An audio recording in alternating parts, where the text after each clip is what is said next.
Hi, welcome once again to M5's English language learning program, Let's Speak English. I'm Gav Duncan and I'm here on your TV to help you learn English. Now, are you sitting comfortably? Yes? Good. And are you ready for today's lesson? Yes? Good. Okay, well let's learn English together.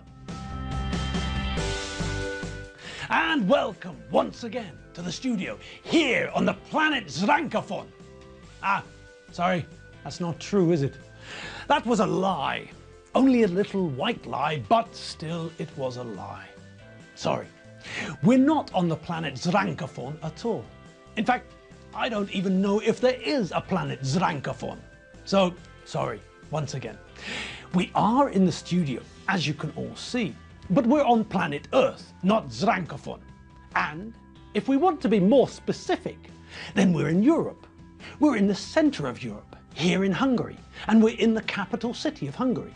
To be even more specific, we're here in the 3rd district, here in Budapest, the capital of Hungary. Okay, now that we've sorted that out, what are we doing here? Aha! Of course. Who remembers the last thing that I said yesterday? Yes, that's correct. The last thing I said yesterday was bye. But let's try and remember what I was saying before that. There was a phrase I used just before the end of the lesson. Can anyone remember what it was? Let me give you a hint or a clue. It was something connected to milk. Does that ring any bells? Yes. The phrase I used was, there's no point in crying over spilt milk. Okay, so let's have a look at that phrase in more detail, shall we?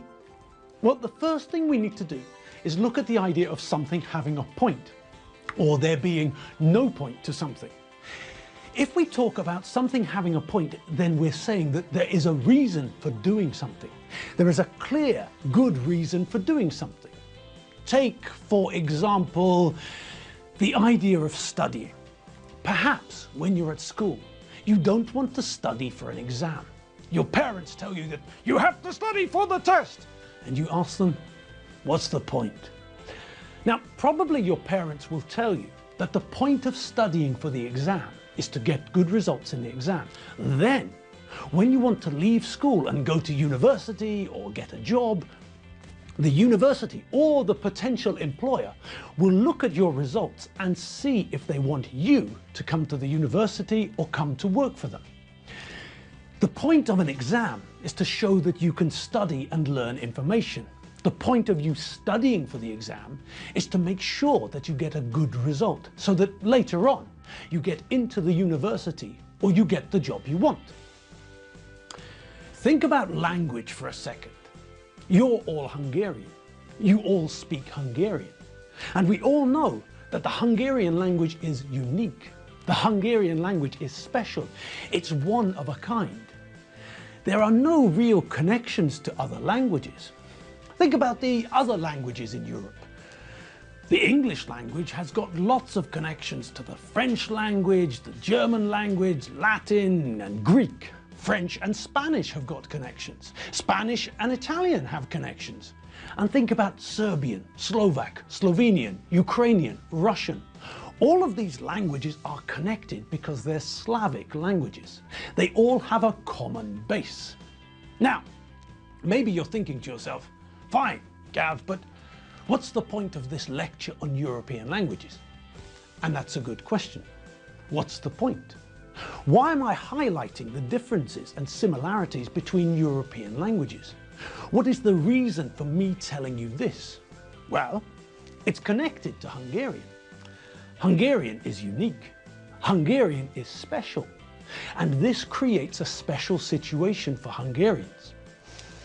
Imagine you're in school, in a foreign language lesson. Maybe it's a German lesson or a French lesson, or maybe you're learning Spanish or English or Chinese or Russian. And you're sitting there doing an exercise and you're bored. You're tired of learning languages. You want to be doing something else. Okay, but there's a point to learning languages. You stimulate your brain, you expand your horizons, you learn and become more intelligent. Fine. But for Hungarians, it's even more important.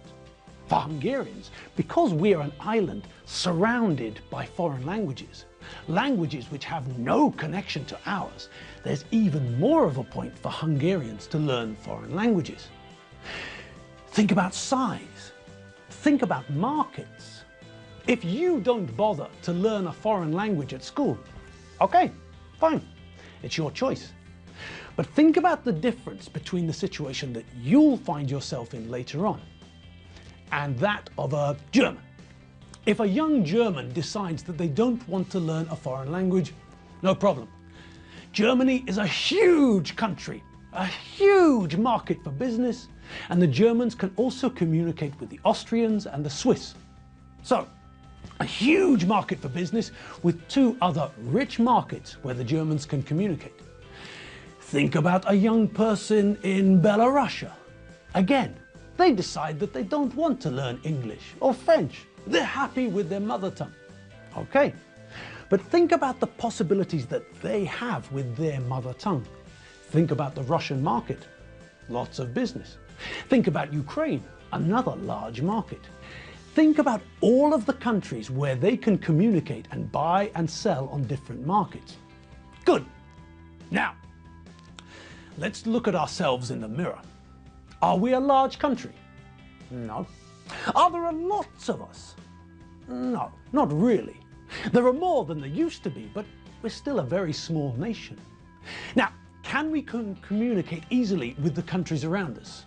Well, yes and no.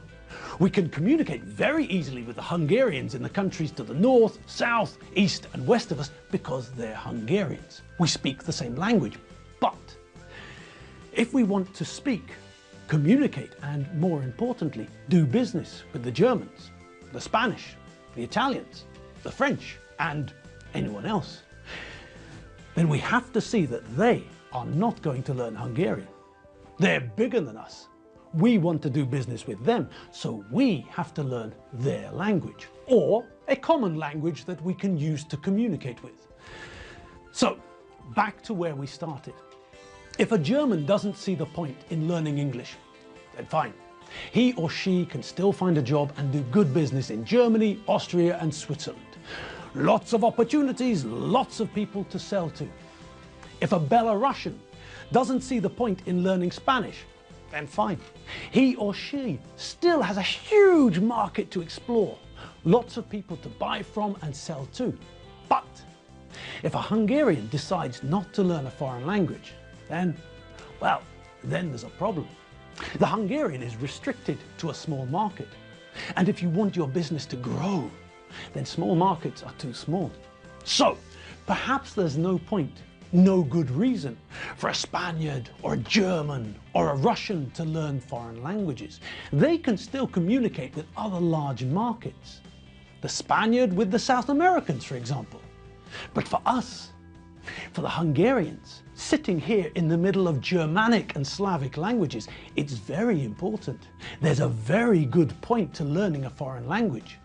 It means that when you get a job and try and buy and sell this and that, it may mean the difference between buying from or selling to a market of 10 million or a market of 25, 50, 80 or 100 million.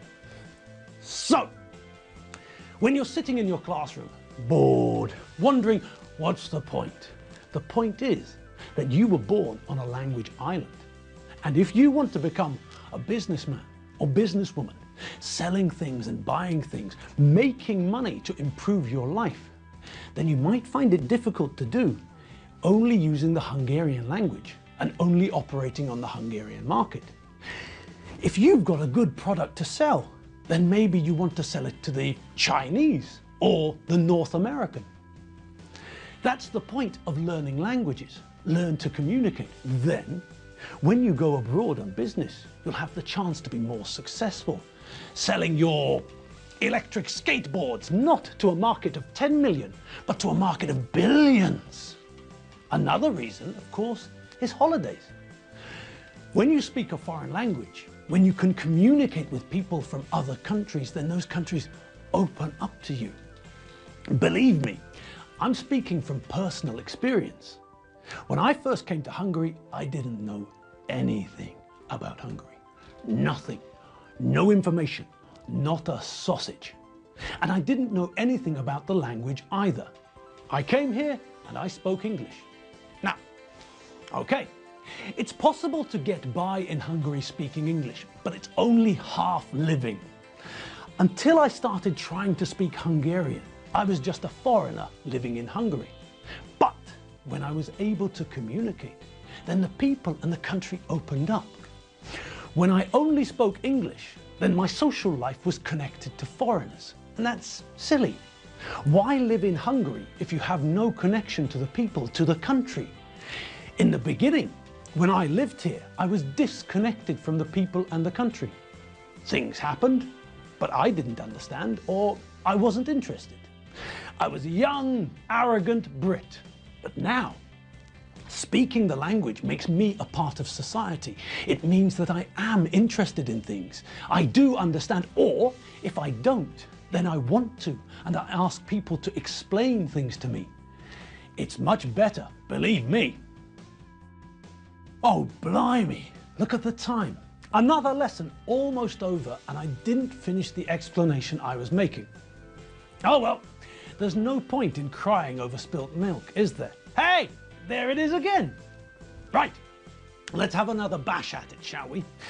Well, we now know that if there's no point to doing something, then there's no reason for doing something. If you buy something and then don't use it or don't wear it, there was no point in buying it, was there? You spent money on something that you don't use. What's the point of that? There isn't a point. There's no reason for doing it. Think about a time you felt stupid at school. I can remember a classic from my childhood. I was in Mr. Hamilton's class in Robert Douglas Memorial School in Scone, and the headmaster, Mr. Monroe, came into the class. He asked me to recite the alphabet. You know, to say the alphabet, A, B, C, just like the Zengu, A, B, C. And I got about halfway through and forgot one of the letters. I just stood there like a lemon, with everyone staring at me. Now, although I can remember this, I don't think about it a lot. There's no point. There's no reason for me to think or reflect or meditate on that day, that time when I looked stupid. There's no point in it. Nothing will change. It happened, it's finished, it's time to move on. There's nothing I can do to remedy it. It happened, but I'm not going to dwell on it. There's no point. And that's exactly the meaning of the phrase, there's no point in crying over spilt milk. The milk has been spilt. It's all over the table and the floor, but if we start crying, then who does that help? No one. What we need to do is to get a damp cloth, clear the mess on the table and wash the floor. Then we can see if we have enough milk for breakfast, and if not, then we have to go to the shops for some more milk. Crying won't help at all. So there's no point in crying. The accident has happened, and it makes no sense for us to think, what if, what if, what if? It happened. It's over. Time to move on. And so it is with us now. We've reached the end of the lesson and we still didn't manage to finish the sentences we started last lesson. Oh well, there's no point in crying over spilt milk, is there? No. And you all know what we're going to do now, don't you? Yes, we're going to return to the exercise on Monday. Have a great weekend, and I'll see you all after the weekend, on Monday. Have fun, and have fun. And if you spill some milk, remember, a damp cloth is much more useful than crying. See you later. Bye.